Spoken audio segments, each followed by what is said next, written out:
Hello, yeah, wrongin'. Oh, today is going to be a proper ranty Rolex day. I could be ranting for hours on end. In fact, I could start ranting now and I might finish sometime Tuesday morning. It's just Friday, and Friday is when everybody unloads all the brown stuff so that you forget by Monday morning. Yeah, I know you might be on the sauce all weekend. You might be doing other things over the weekend, but it gets to Monday morning when you're hungover. Oh, am I back to work now? Oh, blimey, where am I? Oh, it's Monday, right. And you've forgotten completely what they told you on Friday, so let me just remind you about something.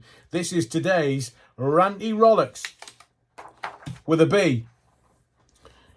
Shemima Begum. I'm going to get to Keir Starmer in a second, because that boy should be scaring the bejesus out of you. But obviously, you're a little docile, so he's not. But he's going to, and it's going to be too late. That's why I'm going to be ranting about Sir Keir. Is that Jimmy Savile's file? Starmer.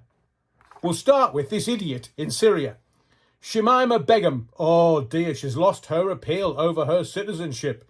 The UK government stripped her of her British citizenship. Quite rightly.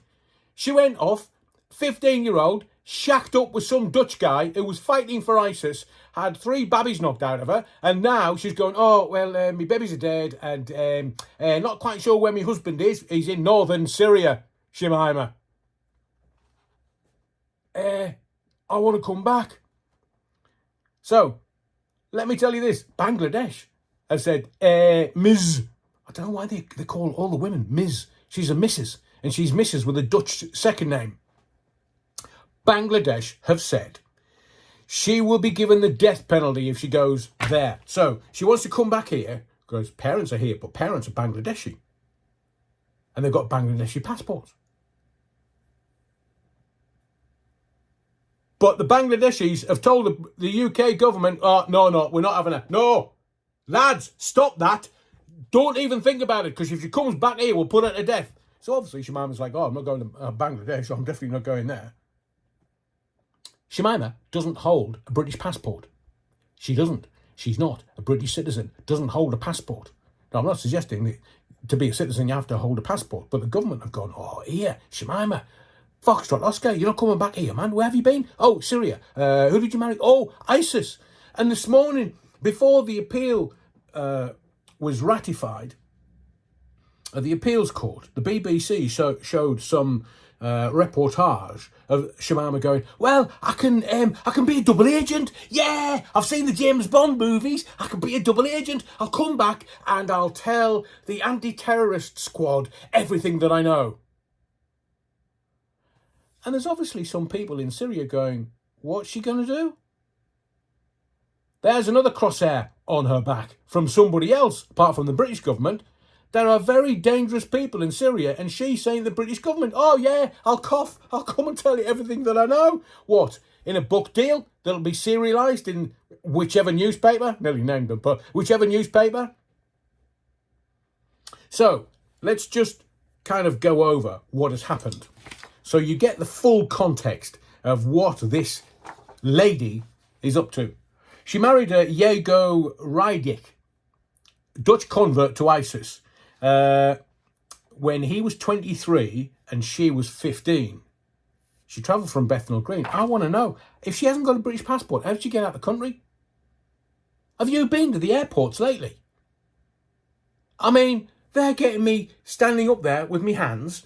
Obviously, I can't put them in my pockets to hide, my marriage guidance.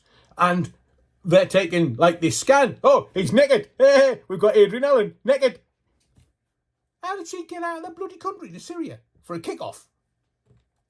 Now, hubby says that he wanted to return to Holland in, I think it was the newspaper that I saw was called Arab News. He wanted to return to Holland with Begum. Sadly, all 3 children are not alive anymore. They succumbed to lung difficulties.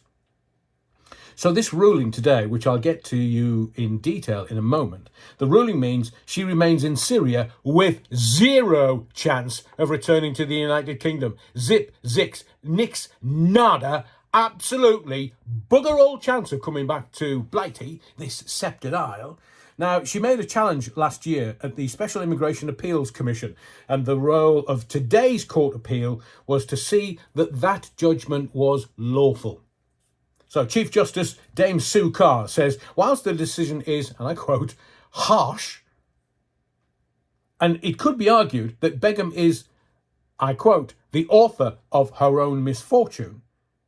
And again, I quote the Chief Justice, but it is not for this court to agree or disagree with either point of view. Our only task was to assess whether the deprivation decision was unlawful. We have concluded it was not, and the appeal is dismissed, kicked out. My words, not the Chief Justice's words. Now, the Home Office argued that the key feature of, I don't know whether to call her Mrs. Rydick or Begum.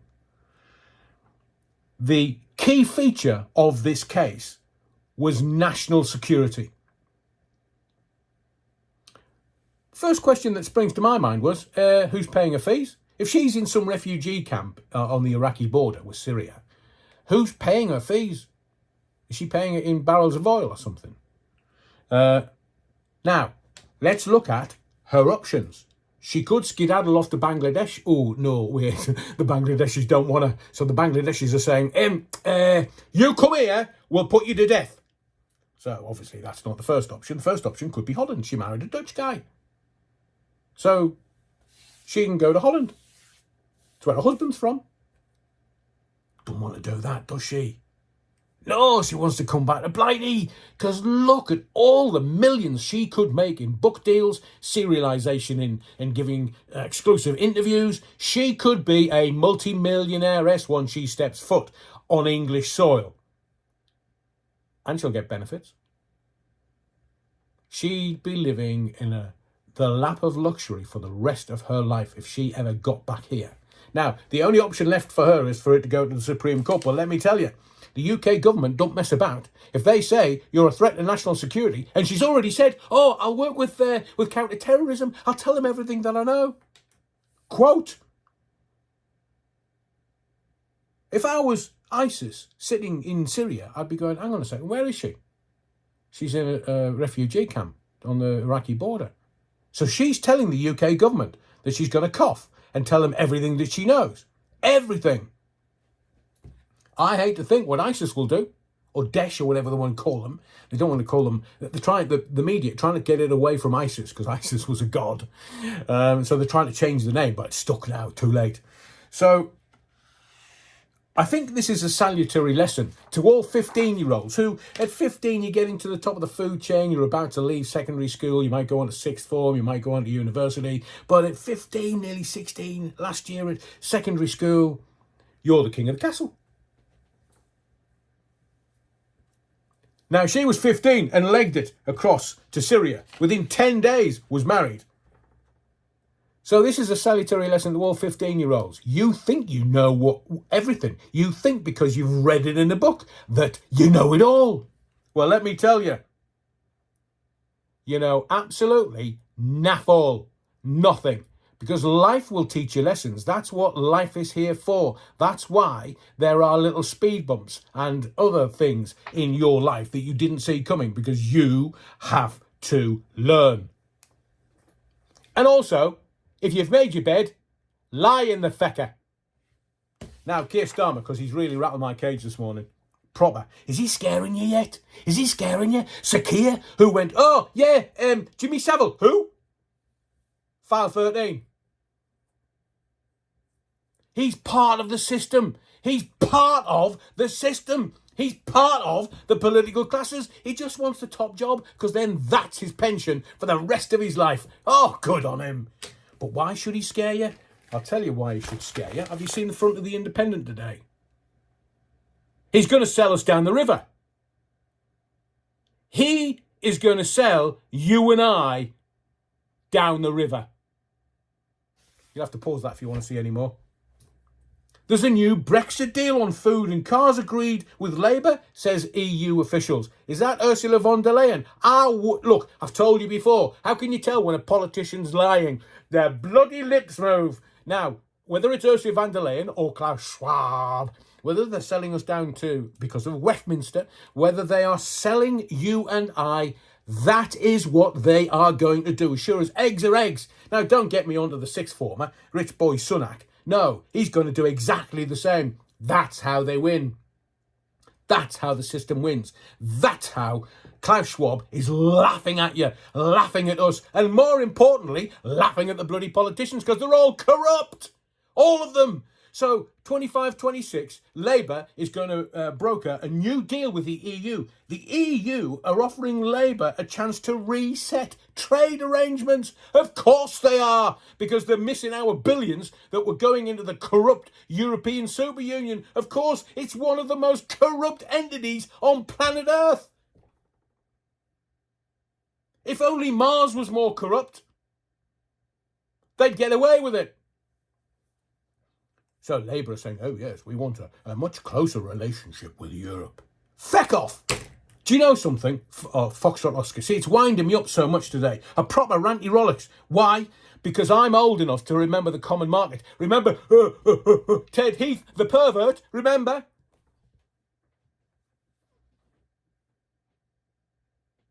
No, I won't tell you about the bodies in the North Sea. Oh, did I say that out loud? So, Ted Heath, back in the early 70s, he said, hey, we're going to join the common market. It's brilliant. It's wonderful. You'll get free butter. And you'll... So the butter mountains, everybody's like, oh, blimey, are we getting freebies from Europe? Oh, lovely. Bribery. That's how corrupt the politicians are. And then there was the milk lakes. Oh, do you want 20 pints of milk? Freebie from Europe. God, blimey, all the stuff we're getting from Europe, it must be brilliant. This is the common market. So we go into the common market. Edward Heath, I wouldn't have trusted that boy as far as I could spit him. Or chuck him over the side of a boat in the North Sea. And then we get to John Major, Mr. Grey, loves peas, according to Spitting Image. John Major and Norman Lamont, they stood on the steps of 10 Downing Street and said, lads, ERM. And everybody went, what? The exchange rate mechanism, the European exchange rate mechanism. You've got the pound had to be in the exchange rate mechanism for 2 years. We went in, we didn't even know. They didn't tell us. It was only when it was going to bankrupt the country did Norman Lamont and John Major come out on the steps of 10 Downing Street and go, oh, lads, we're coming out of the ERM. The whole country just turned around and went, what? Didn't even know we were in. That's how corrupt politicians are. They're all corrupt.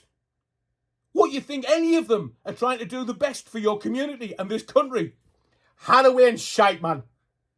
Once we're back into the new common market, and I will guarantee you this, and you can look at this video in 1 or 2 or 3 years, I will guarantee you this. Europe will make sure that we never, ever, ever get out of this common market 2.0. Once they've got us, they're never going to let us out.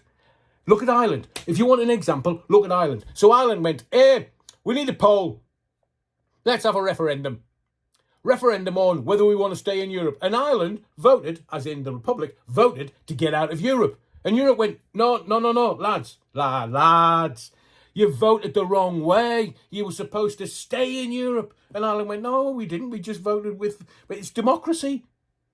Everybody's got to vote. They voted and they decided to leave. And Europe went, oh, you don't want our money then? What do you mean? Well, we're going to have to pull all of our funding out of the tiger economy. We're going to have to pull everything out of the Republic of Ireland. Have another referendum. And the Irish went, oh, that's serious. Right, we'll have another referendum. And they voted to stay in Europe. What does that mean? Ireland's never leaving the European Super Union in a month of Sundays. Never. So you think that Sir Keir Starmer, where's Jimmy Savile's file? Starmer, it's in the bin, Keir. Oh, did I throw it there? Went across his desk. So he's going to get us so tight with Europe that they are just going to suck your taxes, everything. Now, they wanted the policing, and they did, with a Schengen agreement. They wanted the army. I mean, we can't even plot one out into the Trident missile. We can't even fire one properly. Grand Shap's firing blanks. So We haven't got an army. We haven't got a military. They've all been defunded. So it'll be the UN, the blue hats, that'll look after everything. They're going to be the police force of the world. Well, no, they won't. America is, because that's where the profit is. But once we are back into Common Market 2.0, you can kiss your derriere goodbye. And if you tolerate this, as the Manic Street Preachers once said, your kids will be next. Never mind your kids, your grandkids and your great-grandkids. So you are just a caretaker. You're just looking after this for them. And are you going to sell them down the Swanee? General election in May. Now, go on, Foxtrot Oscar, and wake the Foxtrot up!